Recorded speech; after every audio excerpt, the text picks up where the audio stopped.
Good morning students. Last time આપણે ઘન અવસ્થામાં સાદી ઘન સંકુલન અને અંતઃ કેન્દ્રિત ક્લોઝ પેક રચના માટે પેકિંગ ક્ષમતાની વાત કરેલી. આજે આપણે મિત્રો HCP અને CCP રચના. મિત્રો HCP એટલે હેક્સાગોનલ ક્લોઝ પેક રચના અને CCP એટલે એને આપણે FCP પણ કહેશું, એટલે ફલક કેન્દ્રિત ક્લોઝ પેક રચના ની પેકિંગ ક્ષમતાની વાત કરવાના છીએ. મિત્રો HCP એટલે હેક્સાગોનલ પ્રકારનો એકમ કોષ હશે, પણ હેક્સાગોનલ સ્તરોની ગોઠવણીની થપ્પી એબી પ્રકારની હશે. કેવા પ્રકારની છે? એબી પ્રકારની. પણ જો CCP રચના અથવા તો એને આપણે CCP પણ કહેશું, FCP પણ કહેશું, FCC પણ કહેવાય. CCP પણ કહેવાય, FCP પણ કહેવાય અને FCC પણ કહેવાય. CCP એટલે ક્યુબિક ક્લોઝ પેક રચના, FCP એટલે ફેસ્ડ સેન્ટર્ડ ક્લોઝ પેક રચના, FCC એટલે faced centred cubic close pack રચના. બરાબર, એકનું એક જ છે, ધ્યાન રાખજો. નામ FCP હોય, CCP હોય કે FCC હોય, એની અંદર હેક્સાગોનલ સ્તર છે ABC રીતે ગોઠવાશે. કઈ રીતે ગોઠવાશે? ABC રીતે. તો મિત્રો બંને ક્લોઝ પેક રચનામાં માત્ર સ્તરોની થપ્પીનો ફેર છે, સ્તર સરખા છે.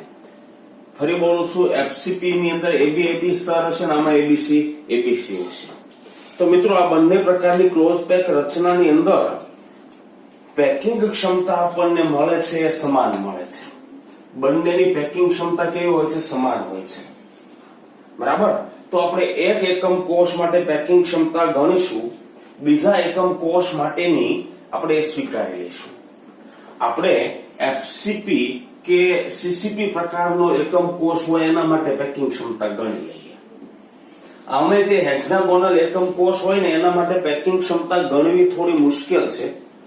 થોડાક MCQ એમાંથી બની શકે, એટલા માટે હું ઝીનીટ ની અંદર એની પેકિંગ ક્ષમતા તમને અલગથી શીખવવાનો છું, ઝીનીટમાં. બરાબર.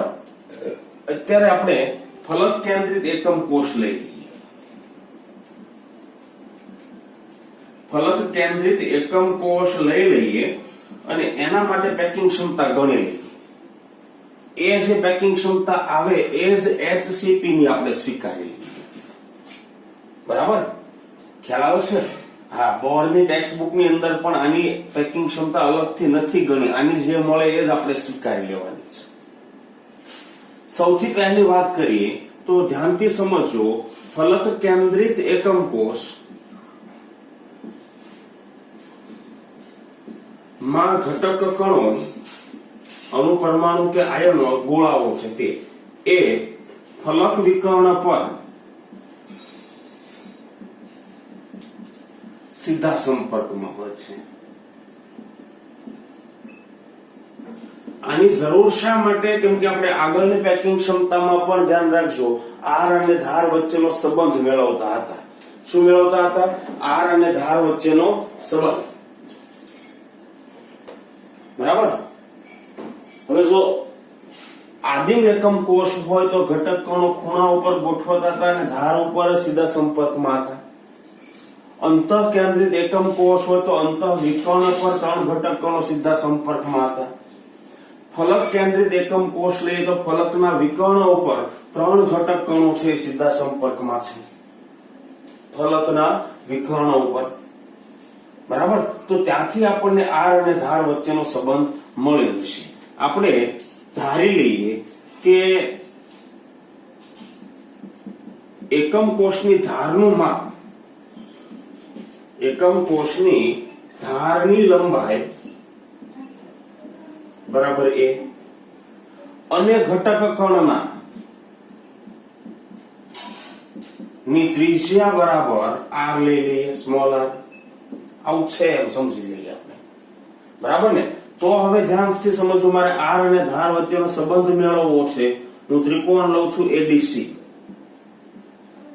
ત્રિકોણ ADC માટે પાયથાગોરસ પ્રમેય વાપરીએ તો કર્ણ થવાનો AC, AC² બરાબર AD² વત્તા CD². પણ અહીંયા તમે જોઈ શકો છો સીડી એ ધાર છે એટલે એ થવાની, એડી પણ ધાર છે એ થવાની, એસી વિકર્ણ. તો અહીંયા શું થવાનું તો કે બરાબર a નો સ્ક્વેર વત્તા a નો સ્ક્વેર 2a². માટે તમે કહી શકો કે ભાઈ AC બરાબર √2a. AC ની વેલ્યુ થવાની. પણ આકૃતિ પરથી આપણે જોઈ શકીએ કે AC નું માપ જો એક ઘટક કણની ત્રિજ્યા r હોય તો અહીંયા આગળ પણ r અને અહીંયા આગળ r. ત્રણ ગોળાઓ જો એકબીજાના સીધા સંપર્કમાં હોય તો ટર્મિનલ અથવા છેડાના બે ગોળાઓના કેન્દ્ર વચ્ચેનું અંતર કેટલું થવાનું? 4r. કેટલું થવાનું? 1 2 3 અને 4r. પરંતુ AC = 4r થાય. એટલે જ આપણે ડાયરેક્ટ ગોળાઓ સીધા સંપર્કમાં હોય એને આપણે ધ્યાનમાં લઈએ છીએ. એકમ કોષના ખૂણાઓ પર બે ઘટક કણો હોય સીધા સંપર્કમાં નહીં હોય, ધ્યાન રાખજો. સીધા સંપર્કમાં એટલે એકબીજાને ટચ થયેલા હોવા જોઈએ. બરાબર. AC બરાબર 4r અહીંયા આગળ મૂકીએ તો શું થાય? 4r √2a. √2 ને નીચે જવા દો તો શું થાય? માટે a = 2√2r. બરાબર ને? ઘટક કણની ત્રિજ્યાને 2√2 વડે ગુણો તો એકમ કોષની ધાર મળી જાય. ધાર હોય એને 2√2 વડે ભાગો તો એકમ કોષના ઘટક કણની ત્રિજ્યા મળી જાય. બરાબર. આટલું આપણને મળે. હવે એક કામ કરીએ, એકમ કોષનું કદ શોધી નાખીએ. ચાલો, એકમ કોષનું કદ બરાબર a નો ઘન થાય. a નો ઘન એટલે 2√2r આખાનો ઘન. 2 નો ઘન 8 થવાનો, 2√2 નો ઘન થવાનો 2√2 એટલે 8 × 2 = 16√2r³ થશે એકમ કોષનું કદ. બીજી એક વાત કરીએ, એકમ કોષ દીઠ ઘટક કણોની સંખ્યા. એકમ કોષમાં સમાયેલ ઘટક કણોની સંખ્યા. તો મિત્રો આ એકમ કોષમાં ભલે આપણે બધા ઘટક કણ ન બતાવ્યા હોય પણ આપણે સમજવાનું છે 8 એ 8 ખૂણા ઉપર ઘટક કણો અને 6 એ 6 ફલક ઉપર ઘટક કણો. આપણે આપણી અનુકૂળતા માટે આકૃતિ થોડી સરળ રહે એટલા માટે બે ખૂણા ઉપરના અને એક ફલક ઉપરના બતાવ્યા છે ઘટક કણો. બરાબર. આ ઉપરાંત બધા ખૂણા ઉપર બધા ફલક ઉપર ઘટક કણો છે, ધ્યાનથી સમજો. તો આ સંખ્યા મારે શોધવી હોય તો બહુ સિમ્પલ. 8 ખૂણાનો 8મો ભાગ વત્તા 6 એ 6 ફલકનો અડધો ભાગ. આ ખૂણા પર અને ફલક પર. તો આનો વેલ્યુ 1 થવાની, એની 3 થવાની. ટોટલ ઘટક કણ કેટલા થવાના? 4. એકમ કોષનું કદ મળી ગયું. ચાલો, એકમ કોષમાં ઘટક કણો વડે રોકાયેલું કદ. એકમ કોષમાં ઘટક કણો વડે રોકાયેલ કદ જો આપણે મેળવવું હોય તો એક ઘટક કણનું 4/3 πr³ થાય. 4 ઘટક કણનું કેટલું થાય? ગુણ્યા 4 એટલે 16/3 πr³ થવાનું. હવે એક કામ કરીએ, પેકિંગ ક્ષમતા ગણી લઈએ. ચાલો, પેકિંગ ક્ષમતા બરાબર, ધ્યાનથી સમજજો, પેકિંગ ક્ષમતા બરાબર ઘટક કણો વડે રોકાયેલું કદ.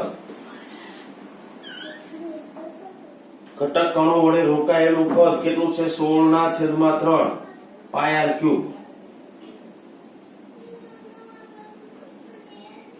ના છેદમાં એકમ કોષનું કદ કેટલું થવાનું? 16√2r³. એ ગુણ્યા આપણે કરવા પડશે 100. r³ કેન્સલ થવાના, 16 પણ કેન્સલ થવાના. તો વધ્યું શું? પાઈના છેદમાં k√2 ગુણ્યા 100. પાઈની વેલ્યુ 3.14 લેવાની, ગુણ્યા 100 એટલે 314/3√2 એટલે લગભગ 74% જેવી પેકિંગ ક્ષમતા આવશે. ગણતરી મેં નથી કરી પણ તમે પાઈની વેલ્યુ 3.14 લઈને ગણતરી કરશો તો લગભગ 74% જેવી પેકિંગ ક્ષમતા આવશે. બરાબર. મતલબ એ થયો કે ફલક કેન્દ્રિત એકમ કોષની પેકિંગ ક્ષમતા 74%. પણ એવા જ એકમ કોષથી ક્લોઝ પેક રચના બની છે, એટલે સીસીપી કે એફસીસી રચના હોય પ્યોર, તો પેકિંગ ક્ષમતા 74% મળશે. કેટલા ટકા મળશે? 74%. બરાબર. જો એચસીપી રચના હોય તો પણ પેકિંગ ક્ષમતા આટલી જ મળવાની. ખાલી એકમ કોષ દીઠ ઘટક કણો બદલાશે, આર અને ધાર વચ્ચેનો સંબંધ બદલાશે, એકમ કોષનું કદ બદલાશે, પણ આ ગુણોત્તર ગુણ્યા 100 કરશો તો પેકિંગ ક્ષમતા કેટલી આવવાની? 74%. કેટલી આવવાની છે? 74%. બરાબર. તો આ રીતે ફલક કેન્દ્રિત એકમ કોષની અંદર પેકિંગ ક્ષમતા આપણને મળે. મેઇન વસ્તુ છે, ધ્યાન રાખજો, આર અને ધાર વચ્ચેનો સંબંધ. એફસીસી રચના હોય ત્યારે. આ પ્યોર એફસીસી ની વાત કરું છું. આ ઉપરાંતમાં ઘટક કણો ચતુષ્ફલકીય, અષ્ટફલકીય છિદ્રોમાં એક્સ્ટ્રા ઘટક કણો ગોઠવાય તો આ પેકિંગ ક્ષમતા વધી શકે છે. બરાબર. માત્ર ઘટક કણો વડે ક્લોઝ પેક રચના બની હોય તો 74%. ઓકે, આગળ વધીએ. ચાલો, આજે આપણે એક નવી મહત્વની થિયરી શીખવાની છે. એકમ કોષના કેટલાક પરિમાણ સાથે સંકળાયેલી ગણતરીઓ. એમસીક્યુ સોલ્વ કરવા માટે, કેટલાક દાખલાઓ સોલ્વ કરવા માટે એક આપણે સૂત્ર તારવવાનું છે, અને એ સૂત્ર છે એકમ કોષની ઘનતા ગણવાનું સૂત્ર. બરાબર ને? કેટલીક પ્રાયોગિક પદ્ધતિઓ છે, ક્ષ-કિરણ વર્ણપટ છે, પાઇક્નોમેટ્રિક પદ્ધતિ છે. આવી કેટલીક પદ્ધતિઓ વડે સ્ફટિકના ઘનતાના મૂલ્ય મેળવી શકાય છે. બરાબર. એકમ કોષ પરિમાણ દ્વારા એકમ કોષનું કદ તમે ગણી શકો. માનો કે ધારનું માપ જાણતા હો તમે, તો એનો ઘન કરો, એકમ કોષનું કદ મળી જાય. અથવા લંબાઈ ગુણ્યા પહોળાઈ ગુણ્યા ઊંચાઈ કરો, એકમ કોષનું કદ મળી જાય. જો ધાતુની ઘનતા તમે જાણતા હો, કદ જાણતા હો, તો તમને પરમાણુય દળ મળી જાય. કેમ કે ઘનતા ખરેખર તો છે દળના છેદમાં કદ, પણ કદ તો તમે જાણો છો, પરમાણુય દળ મળી જાય. બરાબર. હા, ક્ષ-કિરણ વર્ણપટ એક્સરે ક્રિસ્ટલોગ્રાફી વડે તમે એકમ કોષની ધારની લંબાઈ એ પણ ગણી શકો છો. એકમ કોષની ધારની લંબાઈ એ ગણી શકો છો. બરાબર ને? કેટલાક પરિમાણ છે, ધ્યાન રાખજો, એમની વચ્ચેનો આપણે સંબંધ મેળવવો છે. એકમ કોષ ના ઘટક કણ નું પરમાણુય દળ, માનો કે ધાતુ સ્ફટિક છે, બરાબર ને? તો ધાતુનું પરમાણુય દળ એમ હોય. શું હોય? એમ હોય. બરાબર ને? તેમાં એકમ કોષ દીઠ ઘટક કણોની સંખ્યા Z હોય. તો ધાતુ અથવા તો સ્ફટિકની ઘનતા માટે એકમ કોષની ઘનતા થાય ને, એ જ સ્ફટિકની ઘનતા થવાની. એટલે સ્ફટિકની ઘનતા D નું સૂત્ર નીચે મુજબ રીતે મેળવી શકાય.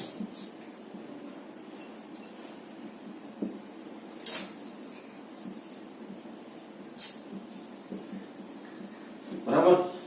ઘનતા D નું સૂત્ર આપણે મેળવવું છે. ખરેખર ઘનતા છે એ જો આપણે મેળવીએ તો બરાબર એકમ કોષના ઘટક કણનું દળ, કોષના ઘટક કણોનું દળ ના છેદમાં શું થવાનું? એકમ કોષનું કદ. આમ થવાનું. બરાબર. એટલે આપણે એકમ કોષના ઘટક કણોનું દળ પહેલા તો આપણે શોધવું પડે. બરાબર ને? તો ધ્યાનથી સમજજો, એકમ કોષમાં રહેલા ઘટક કણોની સંખ્યા કેટલી છે? Z. કેટલી છે? Z. એટલે માની લો કે એસસીપી પ્રકારનો એકમ કોષ હોય, એટલે સાદો ક્યુબિક આદિમ પ્રકારનો, તો એકમ કોષ દીઠ ઘટક કણની સંખ્યા કેટલી થવાની? 1. જો બીસીસી રચના હોય તો આઠે ખૂણાનો થઈને 1, એક અંતર કેન્દ્રિત એટલે 2. એફસીસી રચના હોય તો કેટલા થવાના? 4. આઠે ખૂણાનો થઈને 1, 6 ફલકના થઈને 3. બરાબર ને? તો આ Z ની વેલ્યુઓ છે. શું છે? Z ની વેલ્યુઓ છે.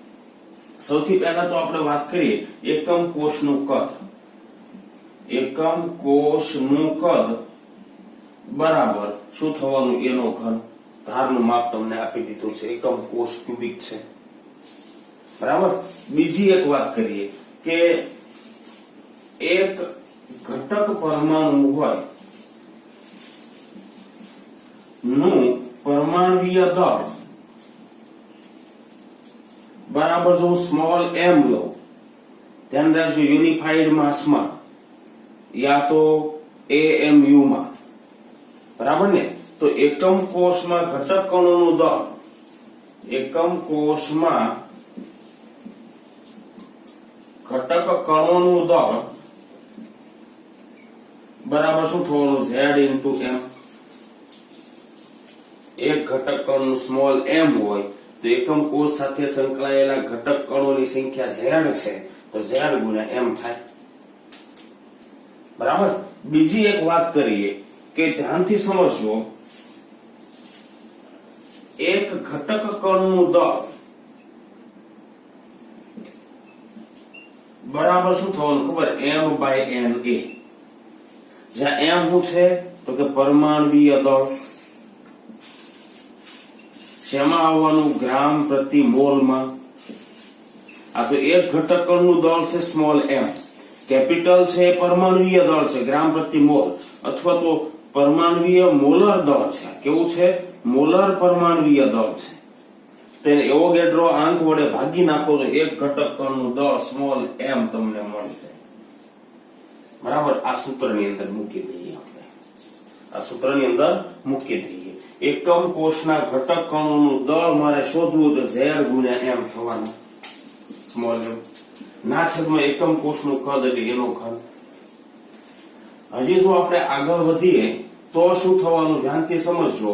Density D is equal to Z ગુણ્યા કેપિટલ M કરી દઉં, A નો ક્યુબ ના છેદમાં NA,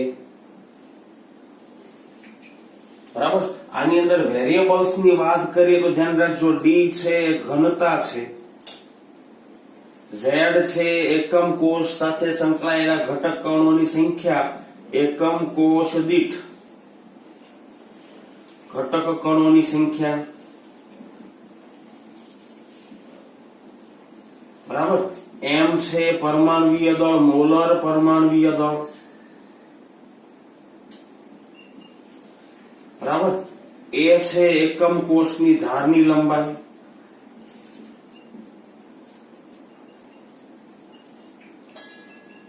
બરાબર. તો ધ્યાનથી સમજજો, કેટલા ચલ થયા તો કે 4 પ્રાચલ છે, 4 પ્રાચલ છે. વેરિયેબલ્સ કેટલા છે? 4. રકમની અંદર ધ્યાન રાખજો, સીધી કે આડકતરી રીતે આમાંથી 3 પ્રાચલ આપી દીધા છે, ચોથો શોધવાનો છે.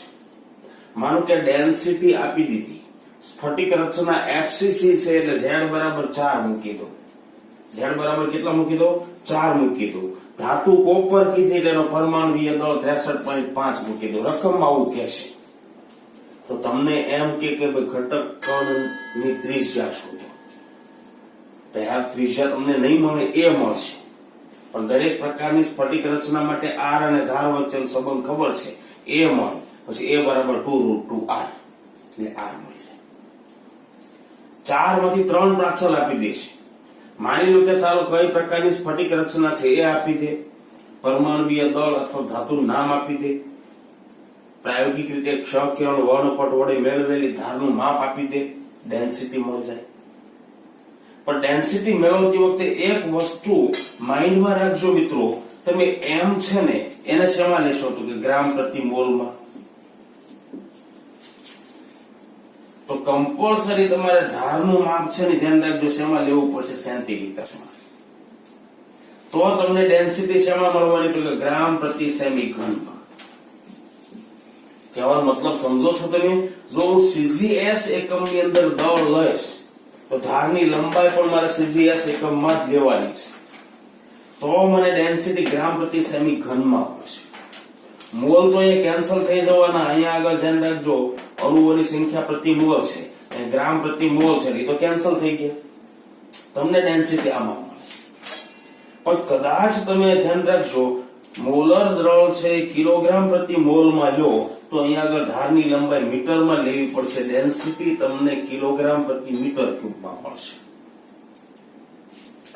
ક્લિયર? હા કે ના? અરે ઘણી વખત ધ્યાન રાખજો, ડેન્સિટી આપી છે, ધાતુનું નામ અને પરમાણુય દળ ખબર છે, ધારનું માપ ખબર છે કે કયા પ્રકારની સ્ફટિક રચના હશે, તમારે ઝેડ શોધવા. એન એ તો અચળ છે, ઝેડ શોધો. એક આવ્યો તો સાદી ક્યુબિક રચના, બે આવ્યો તો અંતઃકેન્દ્રિત ક્લોઝ પેક રચના, ચાર આવ્યો તો એફસીસી રચના. ખ્યાલ આવે છે? એચસીપી માટે અલગ છે, એટલે એચસીપી માં દાખલા નહીં આવે, પણ એચસીપી માં તમે ચાર લઈ લો, વાંધો નહીં ત્યારે ગણતરી માટે. ક્લિયર છે?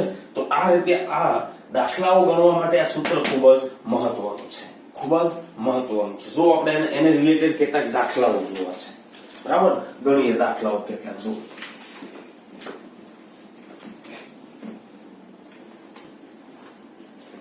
ચલો સ્ટુડન્ટ્સ, આપણે જે સૂત્ર તારવ્યા છે એના આધારે કેટલાક દાખલાઓની વાત કરવી છે આપણે. એમાં કોયડા નંબર 1.4 જોઈએ. ચાલો, બરાબર. કોપર ધાતુ એફસીસી એકમ કોષમાં સ્ફટિકીકરણ પામેલ છે અને તેના એકમ કોષની ધારની લંબાઈ આપણને આપી દીધી છે, ડાયરેક્ટ સેન્ટીમીટરમાં જ આપી છે. પ્રાયોગિક રીતે એની મેળવેલી ઘનતા આપી છે 8.92 ગ્રામ પ્રતિ સેમી ઘન. કોપરનું પરમાણુય દળ શોધો. બરાબર. આપેલી વેલ્યુઓ તમે જોઈ શકો છો. એ બરાબર છે 3.608 ગુણ્યા 10⁻⁴ સેન્ટીમીટર. 10⁻⁴ નહીં પણ 8 સોરી 10⁻⁸ સેન્ટીમીટર. ઝેડ બરાબર કેટલા વિચારો તમે? ચાલો, કેમ કે ઝેડ એટલે સ્ફટિક રચના એકમ કોષનો પ્રકાર સમજાવશે. પ્રકાર તમને આપી દીધો છે એફસીસી, એટલે એકમ કોષ દીઠ ઘટક કણો 8 ખૂણાના થઈને 1, 6 ફલકના થઈને 3, એટલે ઝેડ બરાબર 3 થવાના. ડેન્સિટી તમને આપી દીધી 8.92 ગ્રામ પ્રતિ સેમી ઘન. તો 3 ધ્યાન રાખજો, ચલ તમને આપી દીધા છે. સ્ફટિક સાથે સંકળાયેલા 3 ચલ તમને આપી દીધા છે. એક ચલ બાકી રહ્યો અને કોણ? પરમાણુય દળ. સૂત્ર મૂકો, ગણતરી કરો. બરાબર. ડેન્સિટી મેં ગ્રામ પ્રતિ સેમી ઘનમાં લીધી છે, એટલે એક વસ્તુ ખાસ ધ્યાનમાં રાખીશ, આ સેન્ટીમીટરમાં લેવાની અને ગ્રામ પ્રતિ મોલમાં આવશે. તો ડેન્સિટી બરાબર m ગુણ્યા અથવા તો z ગુણ્યા m ના છેદમાં a ક્યુબ ગુણ્યા n. z બરાબર 4 લેશ, m મારે શોધવાના છે. એ મને આપી દીધા છે 3.6 ગુણ્યા 10⁻⁸ ની 3 ઘાત ઘન છે. n એ એટલે 6.022 ગુણ્યા 10⁻23 આમ થશે. એકમ બધા બરાબર જ છે. બાકી રહી વેલ્યુ કોની? m ની. તો 3.6 નો ઘન કરવો પડશે. 10⁻⁸ નો ઘન એટલે 10⁻24 ઘાત ના 10⁻23 ઘાત, એટલે વધશે નીચે કેટલી? 10⁻1 ઘાત વધશે. આને 6 લઉં, 3.6 નો ઘન કરું, એને ગુણ્યા 6 કરું, સામે જવા દો, ભાગ્યા 4 કરું, તો મને ધ્યાન રાખજો આણ્વીય દળ છે એ 61 પોઈન્ટ સમથિંગ કંઈક મળશે. માનો કે 61.3 જેવું મળે છે. બરાબર. હું ગણતરી નથી કરતો, 61.1 આપેલું છે ગ્રામ પ્રતિ મોલ. મોલર દળ છે માટે કદાચ મારે સ્મોલ m શોધવા હોય તો કેટલા થવાના? 61.1 યુનિફાઈડ માસ, 61.1 મોલાર માસ. બરાબર. આ તો મને કોપર કહી દીધો છે, પણ કદાચ મને પરમાણુય દળ શોધવાનું કીધું હોય અને કોપરનું પરમાણુય દળ આપણને ખબર ન હોય, ધાતુ શબ્દ વાપરે, તો એ ધાતુનું પરમાણુય દળ 61.1 ગ્રામ પ્રતિ મોલ છે. ક્લિયર? કોયડા નંબર 1.5 શું? ધાતુનું નામ આપી દીધું છે, ધાતુ છે સિલ્વર. એફસીપી રચના બનાવે છે માટે z બરાબર 4. એકમ કોષની ધારની લંબાઈ મને આપી છે a બરાબર 408.6 પાઇકોમીટર. તો પાઇકોમીટર ને આપણે પહેલા મીટરમાં ફેરવો 10⁻12 મીટર. સેન્ટીમીટરમાં ફેરવો તો શું થવાનું? તો કે 408.6 ગુણ્યા 10⁻10 સેન્ટીમીટર. 2 પોઈન્ટ ખસેડી દો તો 4.08 અથવા 9 કરી દો, ચાલો ને, ગુણ્યા 10⁻8 સેન્ટીમીટર ધારનું માપ આવ્યું.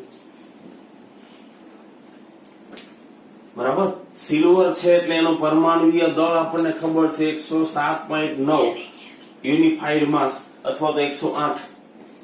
તો બચ્યું શું? ડેન્સિટી ગણવાની. ડેન્સિટી બરાબર Z ગુણ્યા m ના છેદમાં Na ગુણ્યા a નો ક્યુબ. Z બરાબર 4, m લઈ લો છું 108 ના છેદમાં Na એટલે 6.022 ગુણ્યા 10⁻23 ઘાત. a બરાબર કેટલા લેશ તો આપણે મેળવીએ કેટલા છે તો કે 4.09 ગુણ્યા 10⁻8 ઘાત નો ક્યુબ. 4 જ લઈ લો, 4 બરાબર. તો અહીંયા -24 ઘાત પ્લસ 23 ઘાત એટલે -10⁻1 ઘાત વધવાની. બરાબર. 4 નો ઘન કરો ગુણ્યા 6 કરો અને પછી આને ભાગી નાખો. એક તો 4 કેન્સલ થઈ જશે એટલે 16 ગુણ્યા 6 108 ભાગ્યા 16 ગુણ્યા 6 કરો એટલે ડેન્સિટી આપણને બહુ મોટી તો નથી મળવાની, પણ ડેન્સિટી આપણને મળશે 10.5 ગ્રામ પ્રતિ સેમી ઘન. મેં ગણતરી નથી કરી મિત્રો, સ્વીકારી લીધેલી ગણતરી છે. બરાબર. કામ ગણતરીનું બાકી રહ્યું છે. એક વખત 4 નીચે ઉડી જાય એટલે 4 નો વર્ગ બાકી રહ્યો એટલે 16 ગુણ્યા 6 છેદ થશે. બરાબર. 108 ભાગ્યા એ કરી નાખો. આ -1 ઘાત છે એટલે ઉપર પાછો ગુણવા પડશે 10 વડે. બરાબર. ખ્યાલ આવે છે? એટલે લગભગ 10.5 જ આવશે. 1080 ભાગ્યા 1696 એટલે બસ આટલું જ આવશે વેલ્યુ. બરાબર. હું એપ્રોક્સિમેટ તારણ કાઢ લઉં છું કે આ મૂલ્ય આટલું આવશે. બરાબર. આ ઉપરાંત પણ કેટલાક દાખલાઓ છે, જોઈએ આપણે. ચાલો.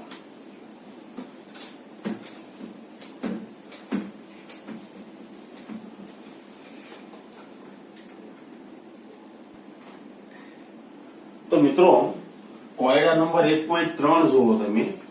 એક તત્વની રચના અંતઃકેન્દ્રિત સમઘનીય છે એટલે રચના બીસીસી થઈ.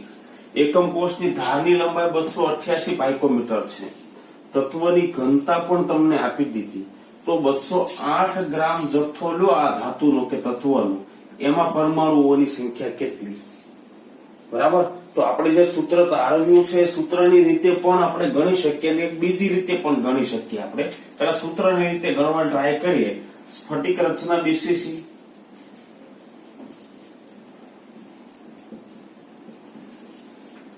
અને માટે તમે Z બરાબર કેટલા લઈ શકો? 2. આઠે ખૂણાનો થઈને 1 અને એક અંતઃકેન્દ્રનો 1. એકમ કોષની ધારની લંબાઈ આપી છે. ધારની લંબાઈ એ બરાબર કેટલા આપ્યા છે તો કે 288 પાઇકોમીટર. આપણે સેન્ટીમીટરમાં જોઈએ એટલે 10⁻10 ઘાત સેન્ટીમીટર. આમ લઈએ તો 2.88 ગુણ્યા 10⁻8 ઘાત સેન્ટીમીટર. બરાબર. ડેન્સિટી આપી છે. સ્ફટિકની ઘનતા એટલે એકમ કોષની ઘનતા બરાબર 7.2 ગ્રામ પ્રતિ સેમી ઘન. એટલે 3 વેરિયેબલ તો છે આપણી પાસે, એક વેરિયેબલ બાકી રહ્યો. કોણ? એમ. જો ગણીએ ચાલો આપણે. માનો કે ડેન્સિટી નું સૂત્ર આવું છે Z ગુણ્યા m ના છેદમાં Na ગુણ્યા m a ક્યુબ. Z આપણે ડાયરેક્ટ મૂકી દઈએ 7.2 બરાબર, સોરી d. Z મૂકી દઈએ 2. m આપણે શોધવાના છે. અહીંયા 6 ગુણ્યા 10⁻23 ઘાત લઈ લો. આમ તો 6.022 છે ગણતરીની સરળતા માટે. 2.88 છે એટલે કેટલા? 2.9 લઈ લો. 2.9 ગુણ્યા 10⁻8 ઘાત નો ક્યુબ. સાદુરૂપ આપીએ એટલે આપણને m મળી જશે. સાદુરૂપ આપીએ આપણે એટલે આપણને શું મળી જશે? m મળી જશે. પહેલા તો થોડીક સરળતા માટે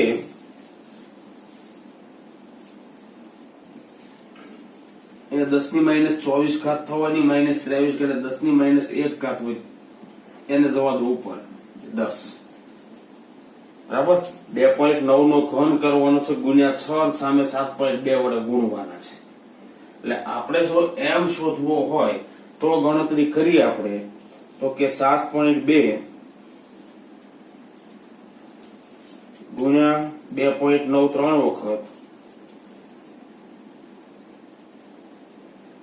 બરાબર થઈ ગયું, ગુણ્યા 6, આ જે કાંઈ વેલ્યુ આવશે એને ભાગ્યા આપણે કરવાના 20, એટલે 52.68 આવશે. કેટલા આવશે? 52.68 ગ્રામ પ્રતિ મોલ. ધાતુ હોય તો ધાતુ જે તે તત્વો છે એમનું પરમાણુવીય દળ આટલું જ છે, પરમાણુવીય દળ આટલું છે, બરાબર. આપણા દાખલાનું નેક્સ્ટ સ્ટેપ શું થશે? તો આપણી પાસે 208 ગ્રામ એ ધાતુ છે, પરમાણુવીય દળ આટલું, એટલે આ ડબલ્યુ થઈ ગયા, બરાબર ને. તો n મોલ બરાબર શું થશે? W/m.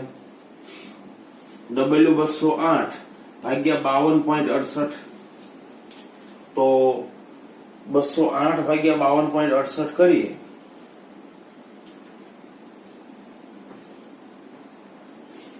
તો કઈક મોલ આવે છે 3.95 મોલ. આપણે તો મોલ નહીં જોઈએ, ધ્યાન રાખજો, ધાતુ પરમાણુઓની સંખ્યા જોઈએ. કોની સંખ્યા જોઈએ? ધાતુ પરમાણુઓની સંખ્યા. તો કઈ ને ગુણ્યા એવોગાડ્રો આંક કરી દો, બરાબર ને. ધાતુ પરમાણુઓની સંખ્યા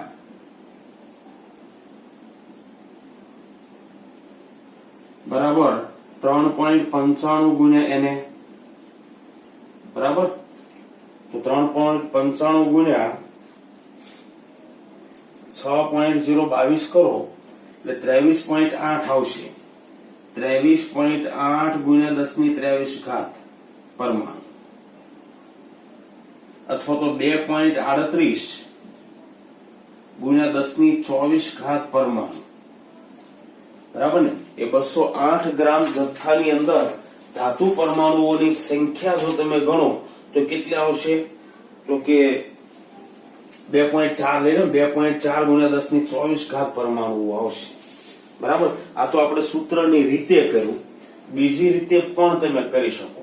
ધારની લંબાઈ આપી છે એટલે એકમ કોષનું કદ તમને મળી જાય. આ સૂત્રની રીતે તો બહુ સહેલું પડવાનું છે, સૂત્ર તમે સમજતા હોવ તો. પણ સૂત્રની રીતે ન કરો તો બીજી રીતે પણ તમે કરી શકો છો. એકમ કોષનું કદ તમને આપ્યું છે, એ એકમ કોષનું કદ સેન્ટીમીટર ક્યુબમાં ગણી લઈએ. ચાલો, એકમ કોષનું કદ બીજી રીતે, ધ્યાન રાખજો, આનો આ દાખલો બીજી રીતે. એકમ કોષનું કદ a ક્યુબ બરાબર શું થવાનું? તો કે 2.88 ગુણ્યા 10⁻8 ઘાત સેન્ટીમીટર નો ક્યુબ. ગણતરી કરવી પડશે, બરાબર. -24 ઘાત તો આવવાની જ છે. 2.88 છે એનો ઘન કરી નાખીએ,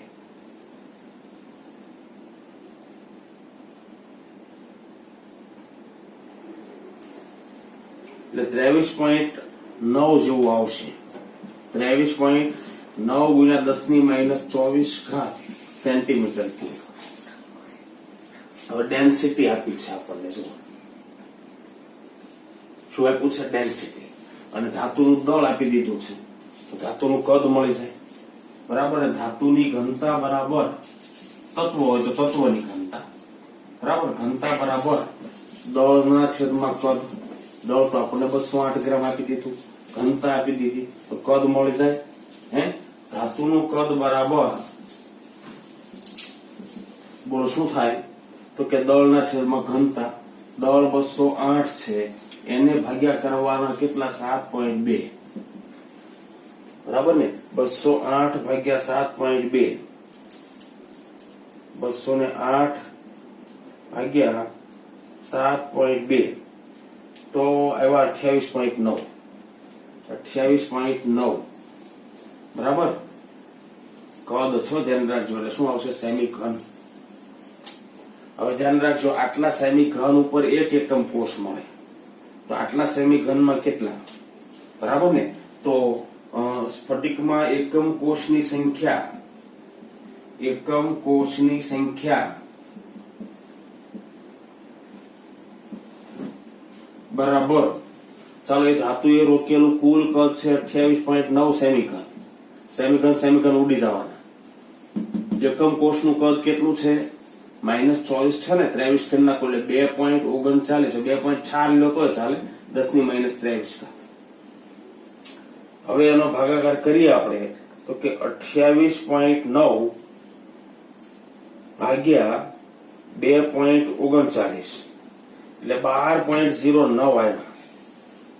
-23 ઉપર ચાલી જવાની હે ને, 12.09 ગુણ્યા 10 ની 23 બરાબર, એટલે 1.209 ગુણ્યા 10 ની 24 એકમ કોષ. પણ મિત્રો એકમ કોષ નહીં જોઈએ, આપણે પરમાણુની સંખ્યા જોઈએ, બરાબર ને. પણ એકમ કોષની રચના કેવી છે? બીસીસી અંતઃકેન્દ્રિત કીધી છે, બરાબર ને. એટલે અંતઃકેન્દ્રિત રચનામાં એકમ કોષ દીઠ ઘટક કણોની સંખ્યા બરાબર 2. આઠે ખૂણાના થઈને એક અંતઃકેન્દ્રનું. તો સ્ફટિકમાં પરમાણુઓની સંખ્યા આપણે ગણવી છે. ચાલો, માટે સ્ફટિકમાં પરમાણુઓની સંખ્યા આ સૂત્રોમાં થોડી ગણતરી થોડી અઘરી આવશે, એટલે એમસીક્યુ સોલ્વ કરતા થોડીક એપ્રોક્સિમેટ ગણતરી કરી નાખવાની. સ્ફટિકમાં પરમાણુઓની સંખ્યા,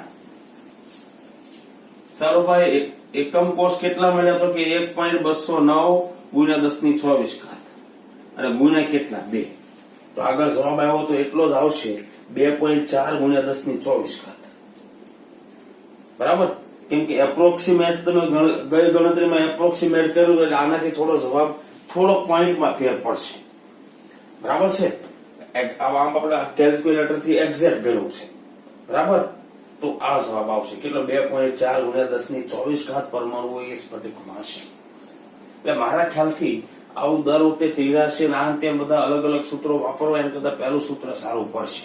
ખબર ક્યારે પડે? ઘનતા આપી હોય, એકમ કોષનો પ્રકાર આપ્યો હોય, ધારની લંબાઈ તમને આપી હોય, પરમાણુની સંખ્યા શોધવાની હોય, ડેન્સિટી, ધારની લંબાઈ, પરમાણુ ભાર આટલાનો ઉલ્લેખ થાય, સ્ફટિક રચનાનો પ્રકાર આટલાનો ઉલ્લેખ થાય રકમની અંદર, એટલે આપણે આ સૂત્ર વાપરી શકવાના. ઇન્ટેક્સ પ્રશ્ન છે, લખાણ સંબંધી પ્રશ્ન 1.17. શું કીધું? તો કે 2.7 ગુણ્યા 10 ની -2 કિલોગ્રામ પ્રતિ મોલ આણ્વીય દળ ધરાવતી ધાતુ. તો કે ધાતુ માટે પરમાણુવીય દળ હોવું જોઈએ, પણ એ લોકોએ કીધું છે આણ્વીય દળ, બરાબર. પરમાણુવીય દળ ધરાવતી ધાતુ ના એકમ કોષની ધારની લંબાઈ 405 પાઇકોમીટર. આ ધાતુની ઘનતા 2.7 ગુણ્યા 10 ની -3 કિલોગ્રામ પ્રતિ મીટર ક્યુબ છે. આમાં વાંધો નથી આવતો, આવવાનું ધ્યાન રાખજો, કેમ કે પરમાણુવીય દળ કિલોગ્રામ પ્રતિ મોલ, ઘનતા પણ કિલોગ્રામ પ્રતિ મીટર ક્યુબ અને એસઆઈ એકમમાં છે. તો બધા એકમ કઈ ફેરવવાની જરૂર નથી. સ્ફટિક રચનાનો પ્રકાર શોધો તો સિમ્પલ વસ્તુ છે. D બરાબર Z ગુણ્યા M ના છેદમાં N A ગુણ્યા A નો ક્યુબ. વેલ્યુ બધી જાણો છો. ડેન્સિટી મૂકો, કેટલી મૂકશો? તો કે 2.7 ગુણ્યા 10 ની -3 કિલોગ્રામ પ્રતિ મોલ. Z નથી ખબર, પણ આપણે એ શોધવું છે. સ્ફટિક રચનાનો પ્રકાર કયો? Z શોધીએ. ધાતુ નું પરમાણુવીય દળ પૂછે કે નથી આપ્યું? હા, કેટલું લેવાનું છે? તો કે 2.7 ગુણ્યા 10 ની -2 કિલોગ્રામ પ્રતિ મોલ. એવોગેડ્રો આંક તો કે 6.022 ગુણ્યા 10 ની 23 પરમાણુ પ્રતિ મોલ. એટલે આની મોલ અને આના મોલ કેન્સલ થઈ જવાના, ગુણ્યા છેદમાં મોલ છે તે. ધારની લંબાઈ 405 પાઇકોમીટર. મીટરમાં ફેરવું તો 10 ની -12 સેન્ટીમીટરમાં ફેરવું 10 ની -10 2 પોઈન્ટ ખસેડું તો -8 એટલે 4.05 ગુણ્યા 10 ની -8 નો ઘન. આપણે શોધવાનું Z. આપણે શું શોધવાનું છે? Z. આટલું જરાક હું સાફ કરી દઉં છું, બરાબર. આપણે શોધવાનું છે Z. તો પહેલા તો 8 તેરી 24 ઘાત ના 23 ઘાત એટલે -1 ઘાત વધવાની, એ ઉપર જાય એટલે +1 ઘાત, બરાબર ને? આ -1 ઘાત એટલે -1 ઘાત ઉપર વધી છે, બરાબર. આને 4 જ લઈ લઉં છું એપ્રોક્સિમેટ, આને 6 લઈ લઉં એટલે 4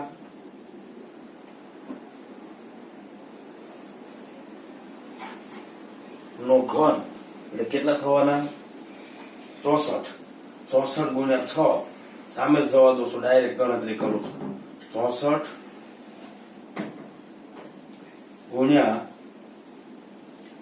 6, બરાબર, અને એને ગુણ્યા 2.7. સામે ગયા? આપણે ઝેડ નું સૂત્ર કરતા બનાવો છે, અને એ -1 ઘાત એટલે 0.27 એટલે એને ભાગ્યા 0.27,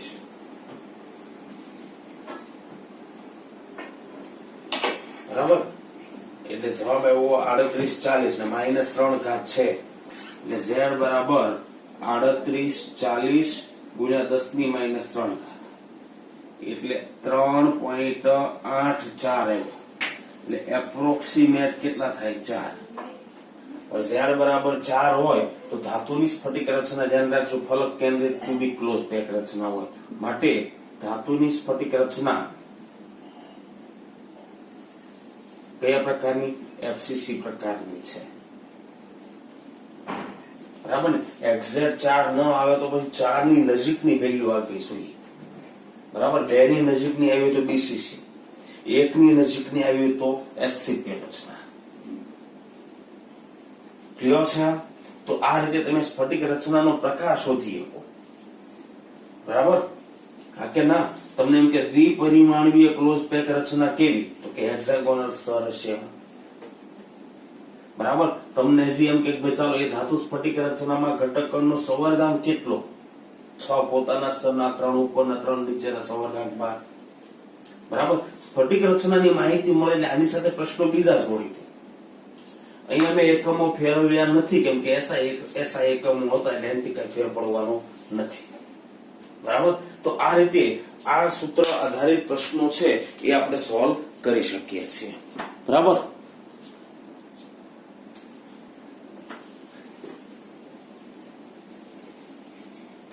તો મિત્રો, બીજા કેટલાક ઇન્ટેક્સ પ્રશ્નો છે, લખાણ સંબંધિત પ્રશ્નો. એમાં ઇન્ટેક્સ પ્રશ્ન 1.13 જુઓ. કેટલામો? 1.13.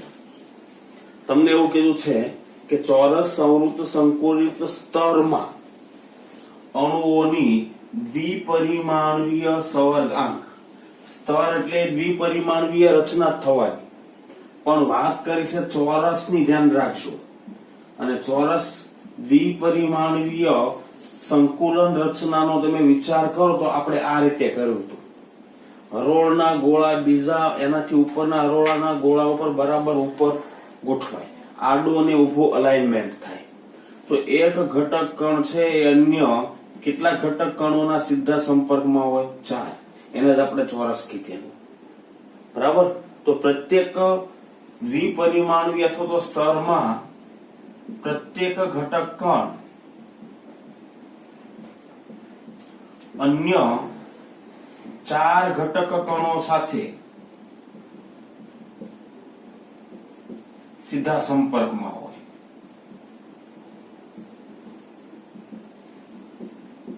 અને માટે સંવર્ગાંક બરાબર કેટલો થાય? 4. પણ દ્વિપરિમાણના બદલે ત્રિપરિમાણીય રચના કે તો આવું નવું સ્તર ઉપર આવે, આવું નવું સ્તર એની નીચે હોય, તો 4 તો ડાયરેક્ટ કોન્ટેક્ટમાં છે, એક ઉપરનો અને એક નીચેનો, ટોટલ સંવર્ગાંક કેટલો થઈ જાય? 6 થઈ જાય. ત્રિપરિમાણીય રચના કીધી હોય તો, બરાબર. તો એ રચના બની જવાની સિમ્પલ ક્યુબિક ક્લોઝ પેક રચના.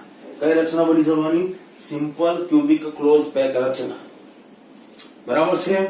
એના પછીનો એક ઇન્ટેક્સ પ્રશ્ન છે 1.14, બરાબર. એક સંયોજન HCP રચના બનાવે છે અને તેના 0.5 મોલમાં એ સંયોજનના, બરાબર, તત્વના, બરાબર, રચાતા કુલ છિદ્રો અને ટી છિદ્રોની સંખ્યા ગણો. ઘટક કણ સમજી લો ને સંયોજન લો કે તત્વ લો, એના મોલ કેટલા છે? 0.5. એનો મતલબ એ થયો કે ઘટક કણોની સંખ્યા બરાબર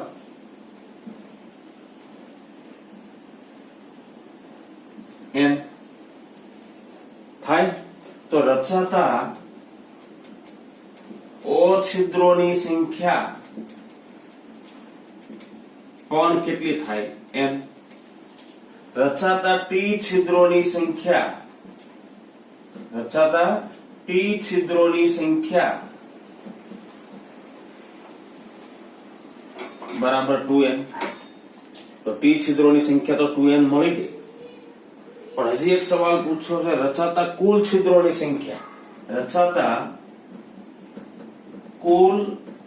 છિદ્રોની સંખ્યા મળી જવાની ઓ છિદ્રોની સંખ્યા વત્તા ટી છિદ્રોની સંખ્યા એટલે કેટલી થવાની 3n કેટલી થવાની 3n પણ ધ્યાન રાખજો આ સંખ્યા છે એ મોલમાં છે બરાબર તો રચાતા ટી છિદ્રોની સંખ્યા બરાબર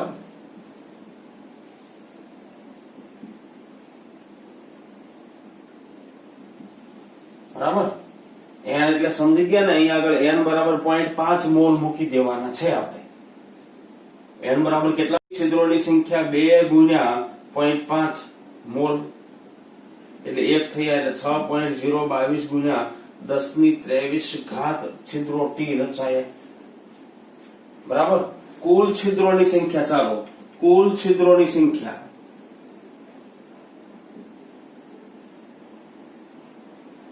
બરાબર n બરાબર 0.5 મૂકી દો તો 3 ગુણ્યા શું થવાનું 0.5 ગુણ્યા 6.022 ગુણ્યા 1023 ઘાત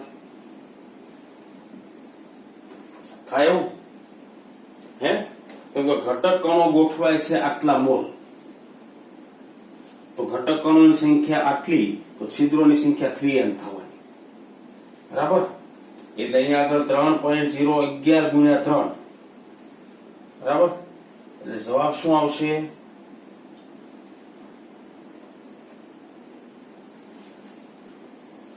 તેના એટલે સંયોજનના 0.5 મોલમાં રચાતા છિદ્રો શોધવા છે એટલે આપણે સાદું રૂપ આપીએ તો 3 ગુણ્યા 0.5 ગુણ્યા 6.022 9.033 આવશે ગુણ્યા 1023 ઘાત છિદ્રો રચાય આ થઈ ગયા કુલ છિદ્રો એના પછી મિત્રો એક ઇન્ટેક્સ પ્રશ્ન છે 1.16 બહુ સિમ્પલ છે નીચેનામાંથી કઈ સ્ફટિક રચનાની પેકિંગ ક્ષમતા સૌથી વધારે હશે તો પેકિંગ ક્ષમતા તો આપણે ગણી લીધી છે લાસ્ટ લેક્ચરોમાં કે આની પેકિંગ ક્ષમતા કંઈક 52 પોઈન્ટ સમથિંગ આવી હતી 04 આની સ્ફટિક પેકિંગ ક્ષમતા કંઈક 68% આવી હતી આની પેકિંગ ક્ષમતા હમણાં જ આપણે શોધી કેટલાક 74%. તો સૌથી વધારે પેકિંગ ક્ષમતા કોની એચસીપી રચનાની કોની એચસીપી રચનાની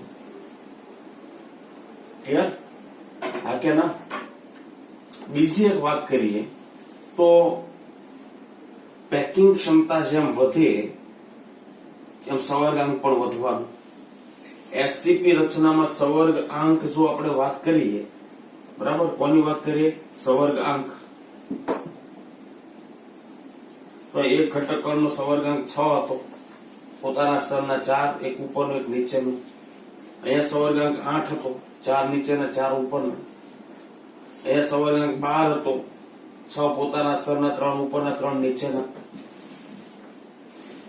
બરાબર સંવર્ગાંક પણ વધે છે પેકિંગ ક્ષમતા પણ વધે છે સૌથી વધારે પેકિંગ ક્ષમતા વાળી રચના કઈ છે એચસીપી એક વસ્તુ બહુ સિમ્પલ પેકિંગ ક્ષમતા વધી એમ અવકાશ કે છિદ્રોનું પ્રમાણ ઘટશે અવકાશ કે છિદ્રોનું પ્રમાણ ઘટશે એચસીપી રચનામાં અવકાશ સૌથી વધારે રહી જવાનું